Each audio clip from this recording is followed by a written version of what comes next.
stress. Let's take our Bibles and turn to Philippians chapter 4.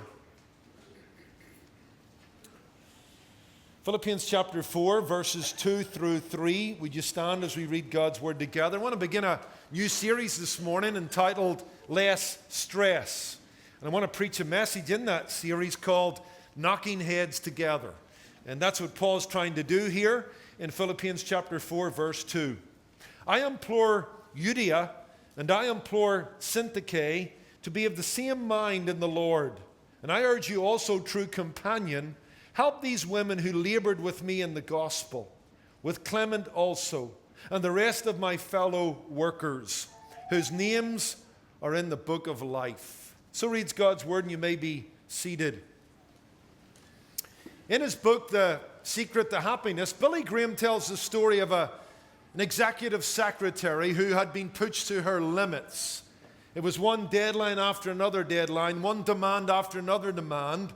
And so she turned to her boss one day in a moment of exasperation, and she said this: "When this rush is over, I'm going to have a nervous breakdown.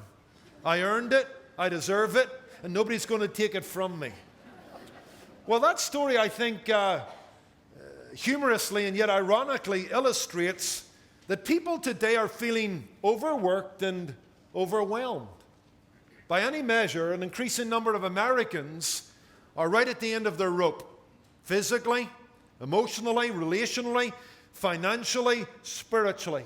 In fact, some are so tired, so discouraged, that they can't even tie a knot on the end of that rope and hang on. In recent years, for the first time, suicide exceeded car crashes as the number one cause of injury deaths in our nation. 4 out of 5 Americans admit that they need to reduce stress in their lives. Stress levels are greater than during the World War II. Young people and even children are experiencing levels of stress equal to that of working parents a generation ago.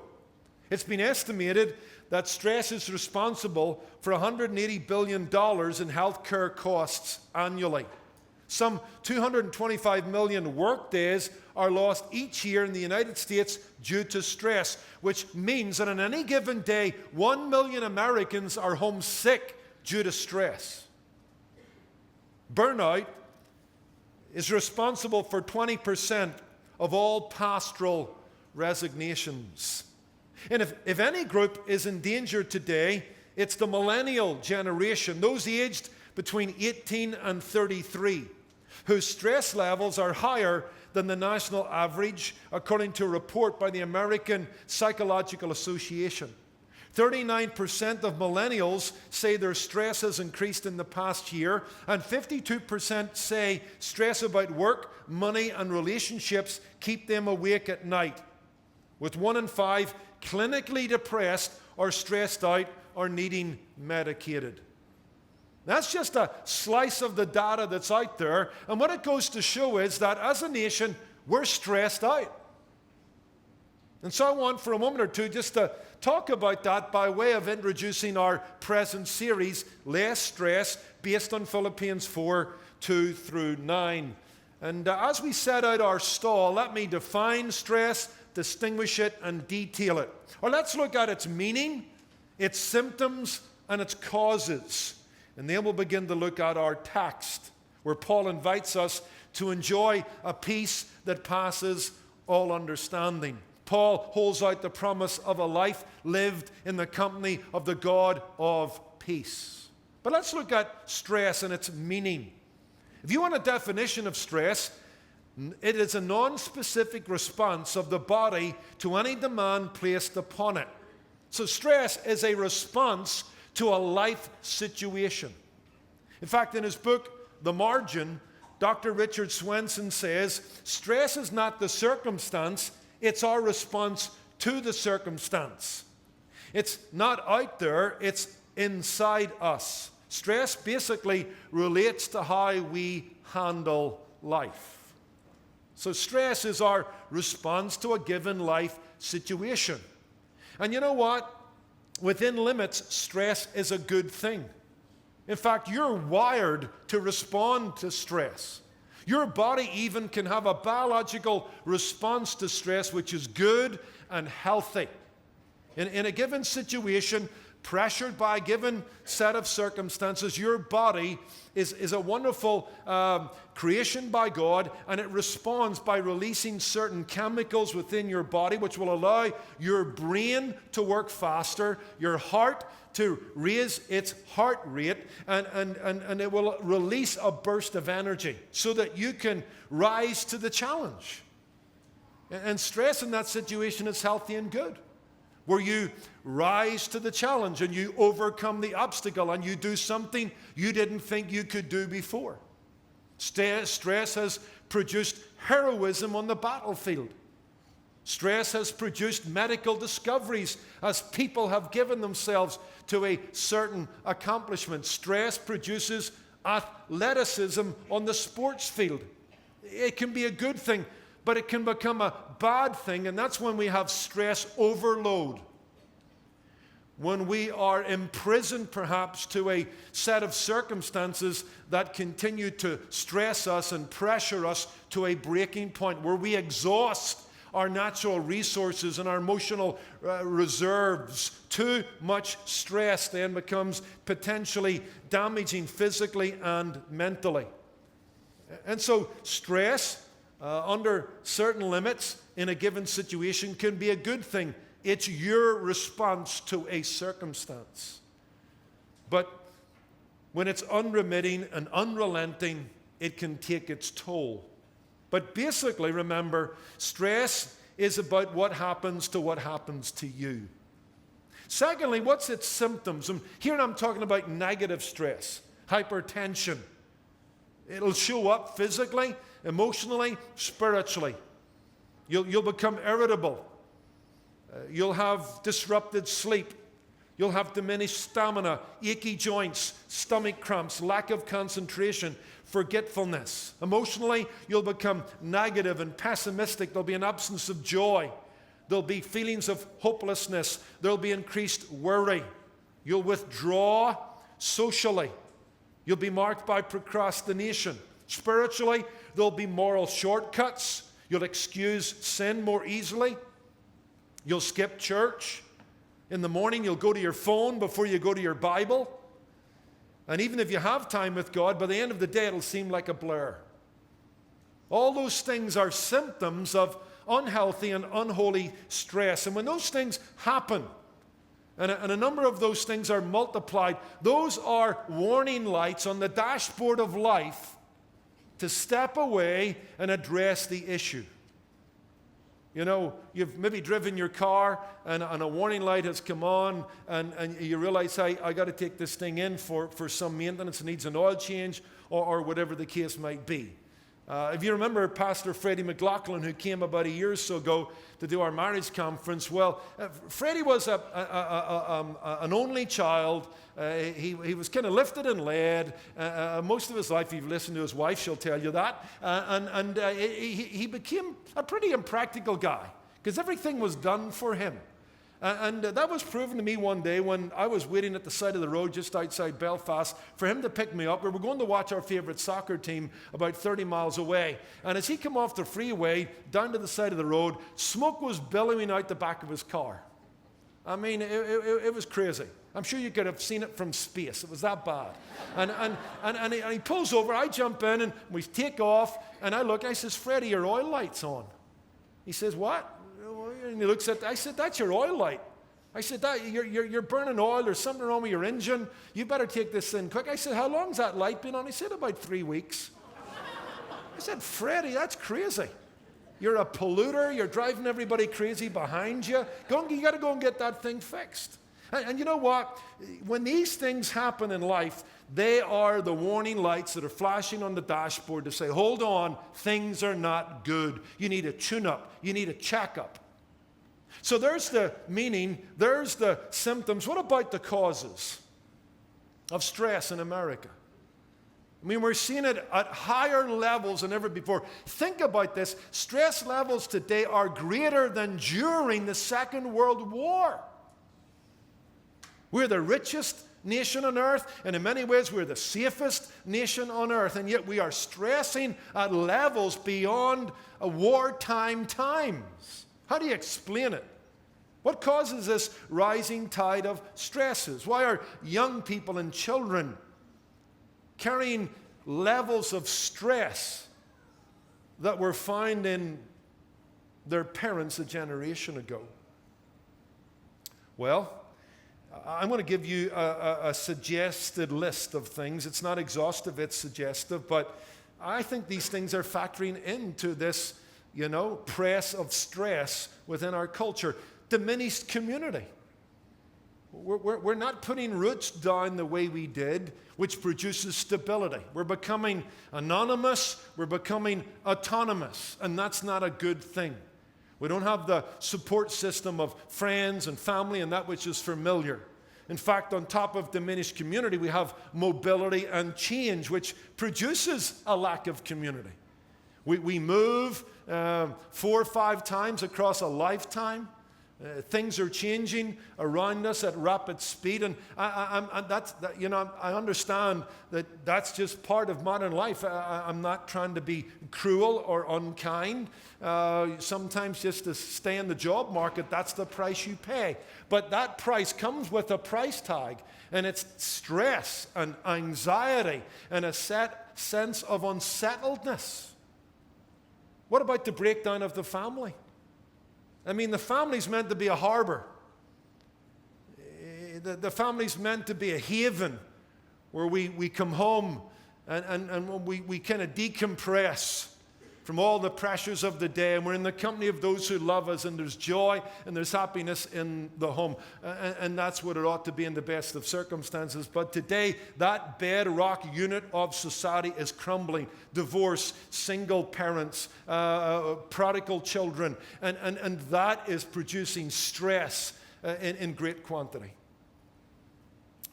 What about terrorism and rogue nuclear nations like Iran and North Korea? We wonder when the next terrorist attack will take place here in the United States. We're a goal-oriented society. Here in America, we're encouraged to get up and get going. If you stand still, you'll get run over. Prosperity will leave you behind, and some of that's good. To challenge us to take responsibility for our own lives and work hard. But the downside to that goal-oriented society is we begin to identify ourselves with what we do rather than who we are. And our identity is tied to our accomplishments. You ever find when someone introduces themselves, they'll tend to tell you in our generation what they do rather than who they are or what family they come from. There's been that shift. We're goal-oriented in some sense. You feel the pressure of trying to accomplish the next thing. Do you have a title to your name? Do you have an accomplishment to your resume? Because that puts you in the who's who list. What about heightened expectations, kind of piggybacking off that? We're a goal-oriented society. Go get it. Go grab it. And with that, this heightened expectation, you can do anything you put your mind to. You can be anybody you dream of being. Hogwash. That's not true. We've all got our limits. And yet we live in a society that heightens our expectations. And we can't reach those expectations, which means we fall short of those expectations, which produces a sense of disappointment. And a feeling of stress and failing and being left behind. Well, it's good to have expectations. It's good to put expectations on yourself. But make sure those expectations are realistic, given your gift set, given whatever. But here we are in a society, you can do anything and you can be anything. And so we try to do everything and we try to be everything. Are you surprised you're exhausted? Smart technology. Oh, we love our iPhones. We love smart technology. They have added so much to life. Every time I use my GPS and my phone in the car, I marvel. You know, I can't imagine. I could go back to those days of, remember the Thomas Guide, map guide? Good night. Who wants to go back to those days? I used to use that thing when I was doing pastoral visiting. I mean, so we thank the Lord for what technology brings, but with the upside, there's a downside. We can't hide from our technology. Some of us can't put it down for 1 minute. We're addicted to it. It exposes us to so much information, so much entertainment. It takes up our time. And that's a bad thing. If you read Robert Swenson's book, it's been out for many years now, The Margin, he calls smartphones and technology electronic leashes. It's like a dog collar and a leash. And your technology jerks you back towards your work or friends because you can't get away from them. They can get you any time of the day, anywhere. And that's exhausting. It puts stress in life. There's no downtime. There's no switching off. And then I'd say living longer. It's another factor. That's a good thing. I'm not wishing anybody's death, you know. I'm not saying I wish you were going at 55 or 65 or 75. Hey, living long is a wonderful thing. But do admit that with that comes challenges to stretch your finances, you know, across 90 years or 85 years. That's unheard of a generation ago. And then the longer you live, you know, that old body has got aches and pains that come with that territory. And that brings heartache and pain and medical issues, and all of that stressful and anxious. It produces anxiety. And then the last thing on the list, what about a spiritual vacuum? I mean, in all of this, diminished community, mobility, breakdown of the family, goal-oriented, heightened expectations, living longer, all of that. You know, we're being asked to do more. We're being asked to live longer. We're being asked to stretch our budget, so on and so forth. And now we're being asked to do it by ourselves without any help from the divine, because he doesn't exist. We have exorcised the ghost of the divine and the religious superstition from our culture, supposedly. And therefore, you can't go to God and find him a refuge and strength and a very present help in time of trouble. It's all up to you. You're your own God. You're your own Savior. You're your own shepherd. That's exhausting. It's wrong. And it will grind you into pulp, emotionally and physically. That's where we're at. There's a perfect storm of stressors battering against our lives, threatening to capsize us. It's producing this sinking feeling. And that's why I want to come to Philippians chapter 4, verses 2 through 9. Because here we have a glorious God-given prescription for stress reduction, for anxiety relief. How do we stop stress becoming distress? How do we go from feeling distressed to feeling blessed? Well, here we have a prescription. This is part of Paul's final concerns, some closing comments here in chapter 4, verses 2 through 9. You'll find him doing that in Romans 12 and in 1 Thessalonians 5. And here, he wants them to experience less stress. Look at verse 1. Well, I believe verse 1 belongs to chapter 3. Do notice that he calls them to stand firm in the Lord. He's looking spiritual stability, not instability, stability. But in the passage we're looking at, verses 2 through 9, look at verse 7. You have the promise of a peace from God, a peace of God, which surpasses all understanding. A peace that's out of this world for those who are living in this world. That they can rise above their circumstances and know a supernatural peace. They can enjoy within their hearts and within their homes the very hush of heaven. I think we all want a piece of that in modern America. And then look down at verse 9. These things which you've learned and received and heard and saw in me, these do, and the God of peace will be with you. Paul talks about a peace that guards the heart, and he talks about living in the company of the God of peace. So we're going to work our way through this passage, and we're going to see that Less stress requires reconciling, rejoicing, relenting, recognizing, requesting, recounting, rethinking, replicating. I'll work my way through all of that. And the first one is less stress requires reconciling. Because Paul here in chapter 4, verses 2 to 3, addresses the issue of relational harmony.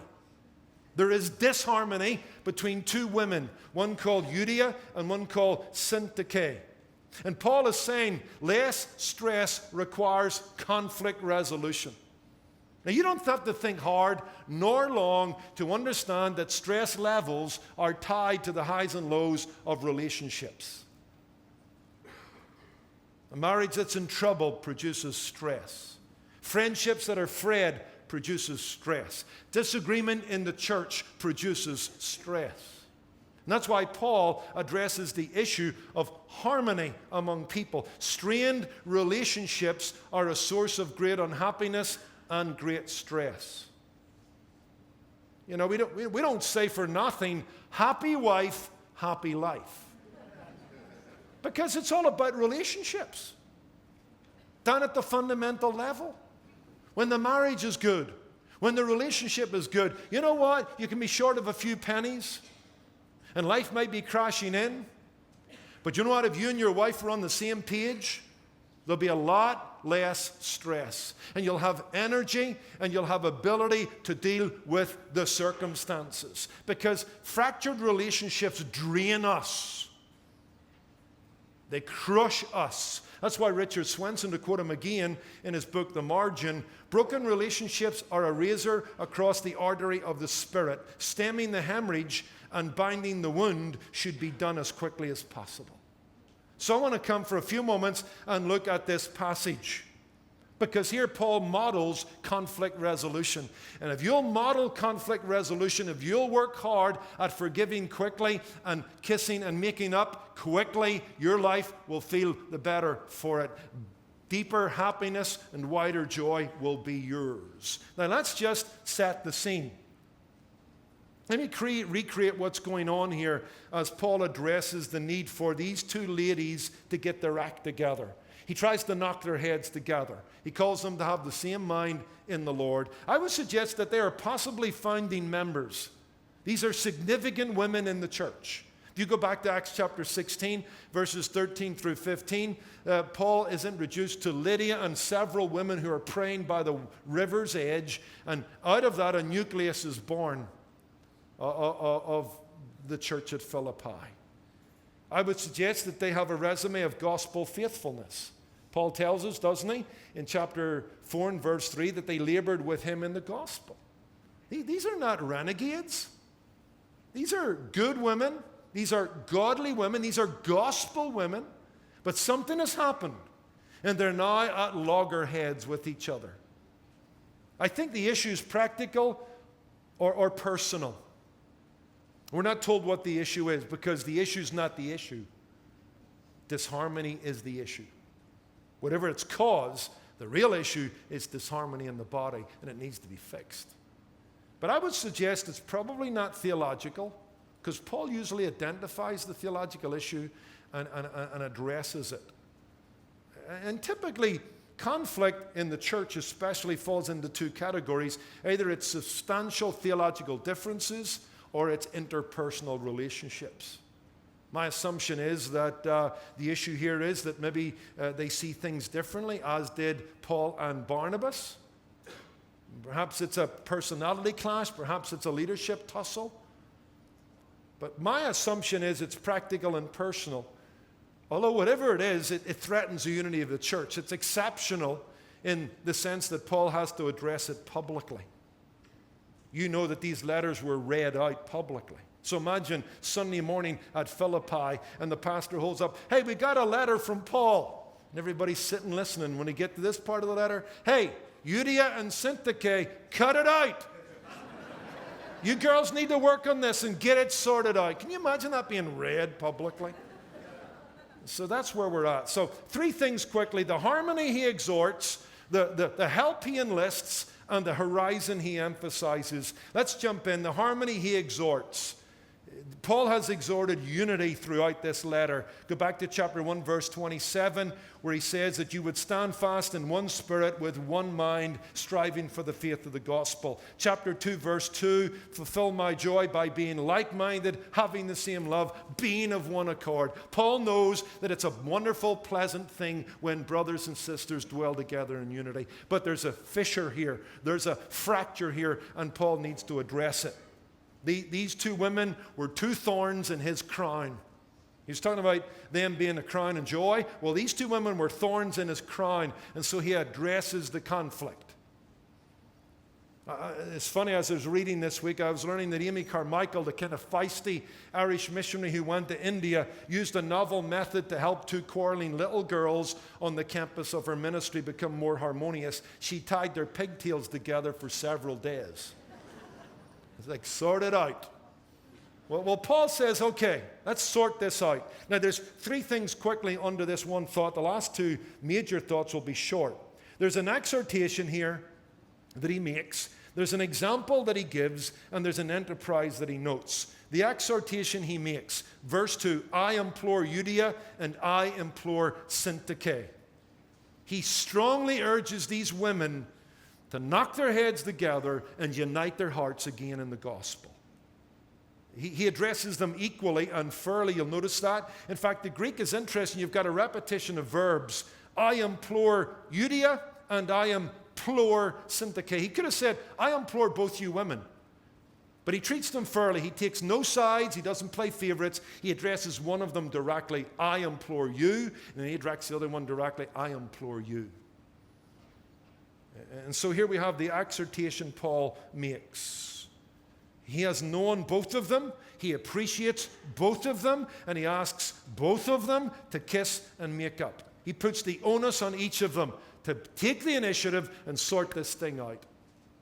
Now, I just want to note something very quickly on this exhortation. I implore, I urge, I plead with you two. It's passionate, it's urgent, and it's direct. Okay? This was read out publicly. This is very direct. Paul doesn't open back channels of communication. He addresses them publicly, addresses it directly. He doesn't ignore the division. He doesn't sweep it under the proverbial rug. And there's people like that. You know, they're like turtles when it comes to conflict. Their head goes back into their shell. Or they're like ostriches. They just bury their head in the sand. They don't want to face the problem at home. They don't want to deal with that friendship fracture. They don't like confrontation. So there'll be no confrontation, just ongoing division. Or we'll all dance around the elephant in the room. But everybody knows the elephant's in the room. So Paul doesn't play like that. No. He knows that division is deadly. It's cancer in the body. He knows that disagreements tend to escalate. They tend to get bigger, not smaller, by the passing of time. And the sooner you nip it in the bud, and the sooner you deal with it, the better. That's the point. Okay? You're smart. Tumors don't get smaller by not thinking about them.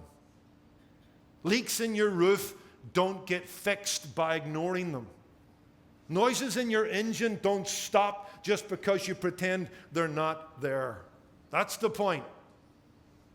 The first step in fixing a problem is recognizing the problem and addressing the problem. Secondly, we not only have the exhortation he makes, we have the example he gives. Be of the same mind in the Lord. He wants them to have the same outlook. He wants them to have the same mindset. And that mindset and that outlook is fixed on Christ and formed by Christ and the gospel.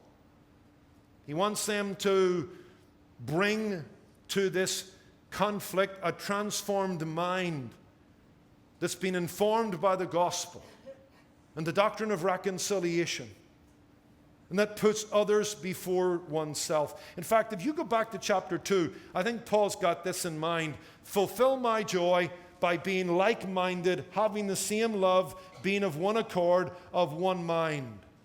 And then in verse 5 he says, let this mind be in you, which was also in Christ. And we have what's called the kenosis, the self-emptying of Jesus.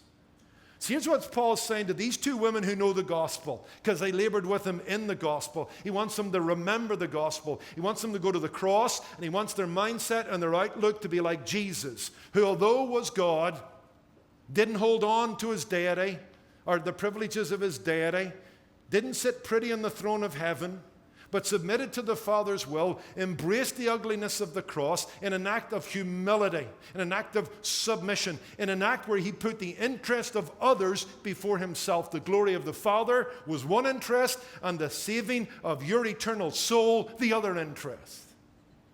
And Paul says, okay, girls, I want that outlook from you. I want that mindset from you.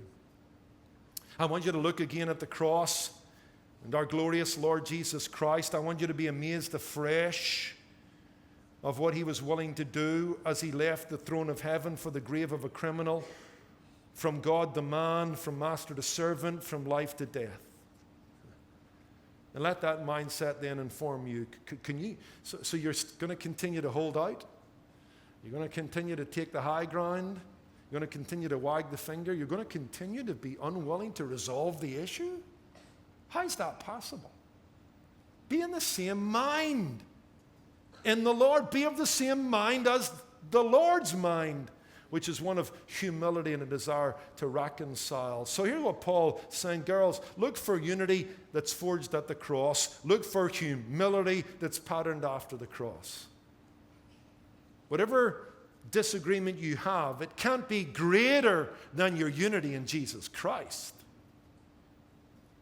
And although it's a struggle to submit to this call to reconciliation, is it a greater struggle than the struggle of Jesus? Not my will, but your will be done. When I came to the United States, my first charge in Santa Clarita, there was a church there we inherited that had some issues, and it was to become a wonderful ministry, and we enjoyed 9 wonderful years there with our girls. But the early days were tough sledding, and we had to work at uniting the church. And I remember calling Dr. MacArthur up to ask for his advice, since he had, given my name to the church. And I said, okay, John, you got me into this. Help me get out of this. What am I going to do here? How do I lead this church? And he gave me an analogy I think he borrowed from A.W. Tozer. He said, well, you know what? If you're going to tune a piano, you never tune a piano to another piano. Never works. You tune a piano to a tuning fork. And when you tune every piano to that tuning fork, by implication, every piano's in tune with each other. And he says, that's what you got to do at your church. Tune everybody to the tuning fork of Jesus Christ and his gospel. Don't try and find what connects people and what will bring them together. He said that is exhausting, it's a waste of time, and it never works. You want to unite this church, preach the gospel, exalt the Lord Jesus Christ, and live like him. And that's what I sought to do, and over time it began to work. It always does. And that's what Jesus is saying. Hey, girls, same mind. Let's talk about Jesus, not your issues, not the differences between. Let's talk about what unites you. Let's talk about the cross and the ability that God in his grace gives us to forgive each other. Which brings us to a third thing. Not only the exhortation, he gives and the example he shares, but the enterprise he notes. Look at verse 3. He acknowledges here that these women have served alongside him in the gospel, along with Clement and with others. You don't want to miss that. These women were courageous women. They were faithful women. They had committed themselves to the gospel. They had earned some stripes on the battlefield, and Paul acknowledges that. I'm not going to soon forget when you fought alongside me and contended for the faith. In fact, that word labored in my New King James is a word that's an athletic term. It means to wrestle or to struggle. I'm so thankful you women struggled with me in the gospel, wrestled for souls in evangelism, fought for the truth in the arena of faith. In fact, that's not even strong enough. This is a term that's used of a gladiatorial fight or a battlefield campaign. So can I suggest something? I think I've deduce this fairly from the text. It's not explicit, more implicit. I think there's a little dig here. All right, ladies, I hear you're fighting with each other. What in the world's going on? You know what?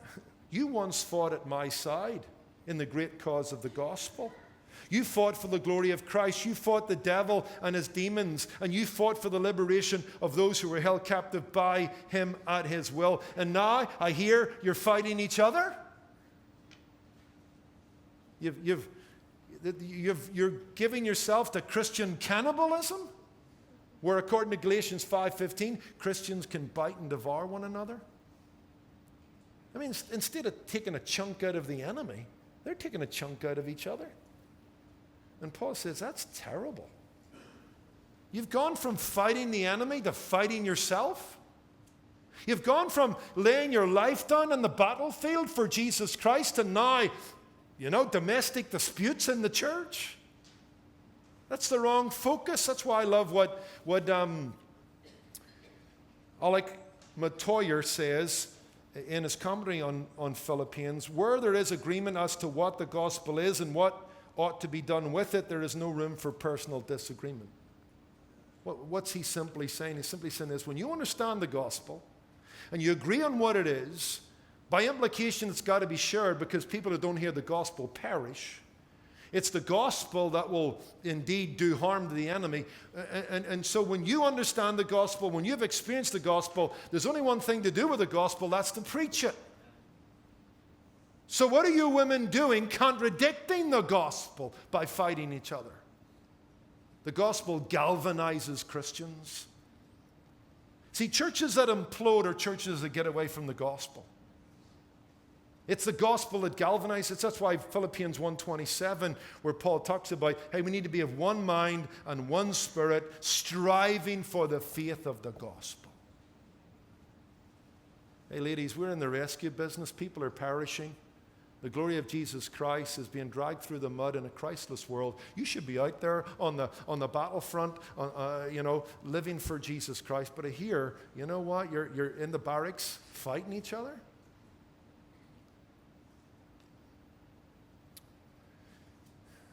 When we first came to the United States, I had to adjust to the rule that when the emergency vehicles are behind you or near you, you've got to pull over to the side of the road, even if you're on the other side of the road.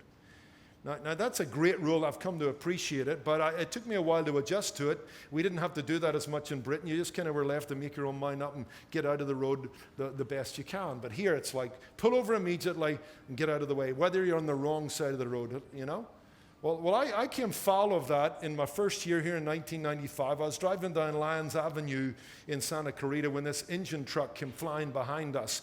And everybody else knew what they needed to do, which was to pull over to the side of the road, and they stopped immediately. But I slowed down but kept going. And I was ducking in and out of different cars like a Formula One racer going, wow, I can't get a place to stop. I don't want to stop. And I was going for a little while until, the truck's up behind me. It's all the horns are blasting. I realized, I better pull over and stop. Yes, that's what the rule is. Pull over and stop. And as I did that, and the truck came by, I looked up, and at first I thought the fireman was waving, like, hey, thanks. All right, thank you for moving out of the way. But as I looked again, I realized he was waving with one finger. It was his middle finger, I think. And I'm going, wow. It kind of bugged me for a while until, I realized, hey, he's dead right. Like, I'm an idiot. I was in his way. I was impeding their progress. It's like, get out of the way. We're on a rescue mission. There's a fire. There's a car crash. There's a lady that's delivering a child. I don't know what the emergency was, but it's like, hey, buddy, you and your family out of the way because you're in the way. We're on a mission, and we don't want anything to impede the mission. And kind of Paul saying that, if I was to apply that illustration, girls, you're in the way now of the gospel.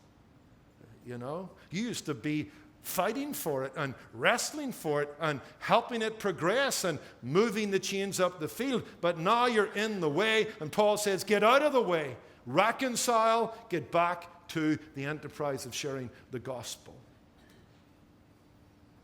Because a church that's got its back to each other can never look the world in the face and be effective. A divided church can't stand united in the face of the world for the glory of Jesus Christ. Okay, that's the harmony he exhorts. There's two more thoughts, and they're going to be very quick, so don't panic. The help he enlists, and the harmony, or the horizon he envisions. Let's go to verse 3. The help he enlists. Because having implored them to take the initiative to do what needs to be done, to be of the same mind in the Lord, and to get back into gospel ministry, he decides to give them a helping hand. In fact, maybe they were beginning to move in that direction. And in verse 3, I urge you also, true companion, help these women. So this is the help he enlists. We don't know who this person is. Some argue it's Luke, Epaphroditus, Timothy. Some have even suggested it was Paul's wife. But it's in the masculine in the Greek, which probably rules that out. Some have suggested, actually, the term true companion is his actual name. The Greek word for companion is senegus, and so it may be a way of saying, hey, senegus, true companion, help these women. Again, we don't know, and we'll leave it there. Whoever this person is, my assumption is they've got good standing within the church. They're suited to help these two women. I'd guess he's known by Paul and known by them, and he's suited to help them. The exact form of his help is not specified. Although it's to be undertaken against this background, these women wrestled with me in the gospel, with Clement and with other fellow workers. And so their dedication is not to be doubted, nor their salvation questioned, because their names are in the book of life. Which, by the way, leads to a surprising but a very real conclusion. Real Christians and good Christians can quarrel. I mean, just ask Paul and Barnabas. They quarreled to a point where they parted ways. They could not get to a place of agreement. Their issue wasn't theology. It was whether John Mark, who had failed them on a former mission, should be allowed to come back in. And you could see arguments on both sides, couldn't you? Paul says, I'm not taking him. You know what? He's weight that we'll have to drag around. And Barnabas, being the encourager, goes, hey, let's give him a chance. The failure doesn't need to be final. And they just couldn't agree on it. And they agreed to disagree and moved on. Interesting. But there's a reality there you just don't want to miss. To dwell above with saints we love, that will be glory. To dwell below with saints we know, well, that's a different story. And that's true. So Paul says, hey, I'm going to encourage a third party to help you. And I would guess this third party would have to be a mature Christian, objective, quick to command and see the good despite the bad, need to be direct and open, gospel-centered, intimate and involved and firm in the approach. It's interesting, the word help means to take hold of. It's used in Mark 14:48 of the arrest of the Lord Jesus Christ. So here's what Paul's saying. Hey, you're qualified true companion. You know these women. You love these women. You'll be objective. You'll bring them to the cross. You see the good that's in them, and you don't want to ignore the bad. So take hold of the situation and help. Now here's the application before we move to the last thought. This intervention would remind us that the discord and division between these two women is not viewed as private and personal and off limits for the church. Paul has exposed it to the whole church in an open letter, and then he invites a third party to get involved. And that's so important because he sees these women as part of the body. And when one part of the body hurts, all of the body hurts. And if one part of the body doesn't function right, it affects the functionality and health of the whole body. So Paul's not going to ignore this, and this person is invited in. He's going to hold these women accountable. They mustn't see the involvement as meddling, and they have no right to say this is not the church's business, because it is. And I just think it's worth underscoring that, because I have found on several occasions when I've heard about trouble in a person's life, or sin in a person's life, or division in a person's life, I have approached them and challenged them and offered my help along with other leaders in the church. And on more than one occasion we get this response, we appreciate your help, but it's really none of your business. This is a family matter. This is a personal matter. No, it's not. When you covenant to become a member of this church, we recognize you as part of the body. And you don't get to amputate yourself when it suits you because it's uncomfortable for someone intervening in your life. It's not meddling, it's love, it's ministry. It's a desire to help. And you just want to underscore that and recognize that we should have and invite the help of others. That's a healthy thing and a good thing. In fact, there's a story related to a princess in the Ming dynasty, or the Ming dynasty, not the Ding dynasty. All right, the Ming dynasty. And you know what? This princess was guarded by troops, and there was a rule that no one could touch her, not physically touch her. If you physically touched her, it was death. Now, one would understand to some degree, the purpose in that rule. She could be swamped. People get too close to her too quickly. Could be danger involved. But according to the story I read, she was out one day on a boat in the middle of a river, waving to the crowd when she loses her footing and falls over into the water. But nobody comes to her rescue because nobody's meant to touch her. And she drowns. And I suppose that story would remind us that many of us are drowning, struggling, gasping for breath relationally and in life because we don't want anybody to touch us. We've isolated ourselves. We've cut ourselves off from the love of the church and sometimes the painful intervention of the church. And we've kind of concluded we can handle this ourselves. And that's a mistake. Last thought here.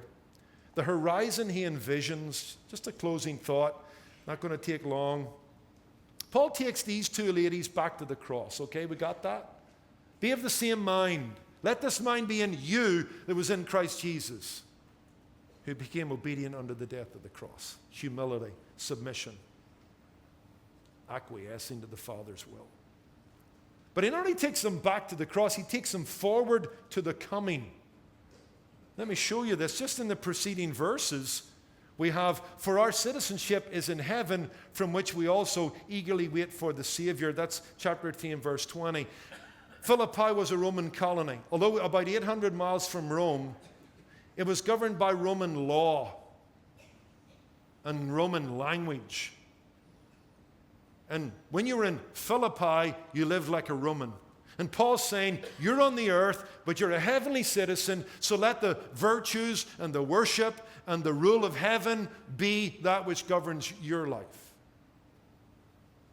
Paul says in verse 1 of chapter 4, I long for the day when Jesus comes back, because then I'm going to be able to present you my joy and my crown. Scroll down to verse 3 at the end, your names are in the book of life. That's the ledger in heaven upon which the names of all the elect and the beloved of God are to be found, the saved. It's called the Lamb's book of life. But look at verse 5 also. Let your gentleness be known to all men. The Lord is at hand. We'll look at that when we get there soon enough. And that can be a spatial issue or a time issue. The Lord is nearby spatially, or the Lord is coming soon in time.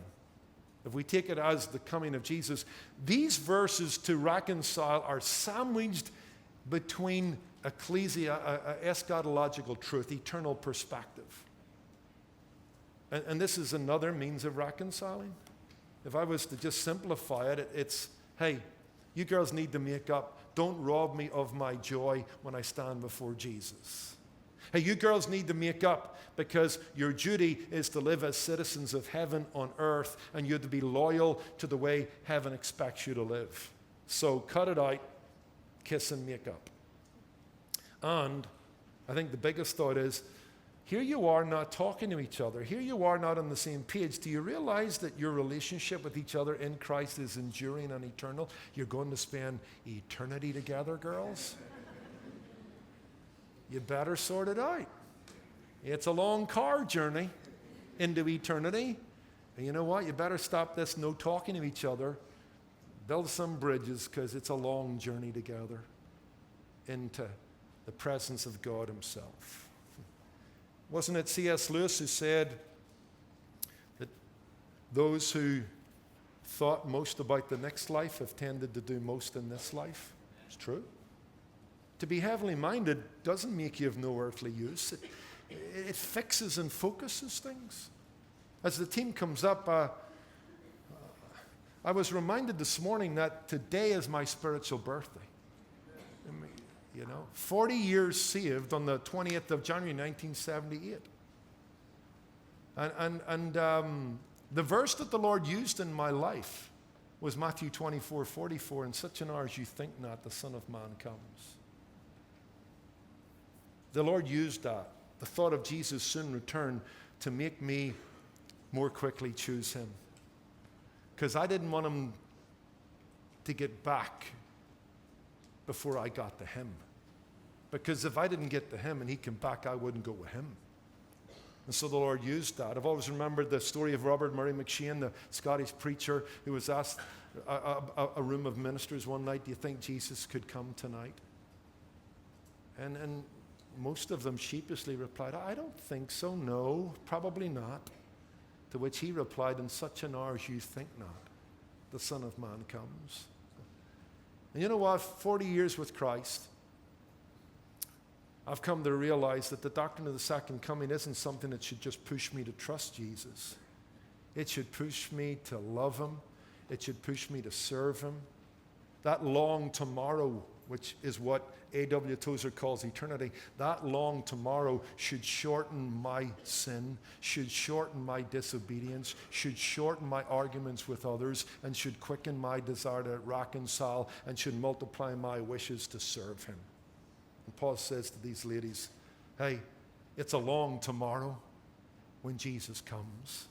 So quickly fix it today.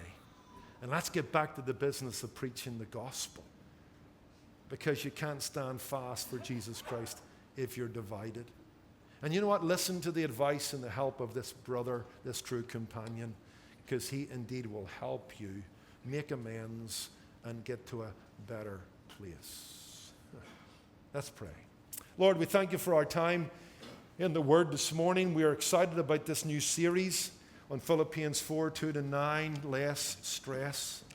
We thank you that you want us to enjoy a peace that passes all understanding. You want us to live in the company of the God of peace.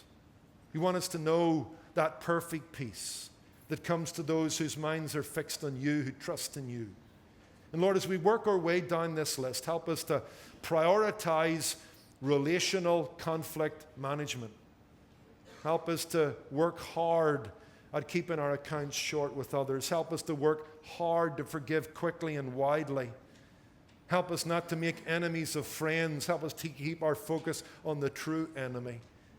Help us to get about this quickly because we live under the overhang of Jesus' soon return and life with each other forever. So help us, we pray. And Lord, help us as we work through this passage to read and understand this prescription for peace. For we ask it all in Jesus' name. Amen. We're going to stand and sing.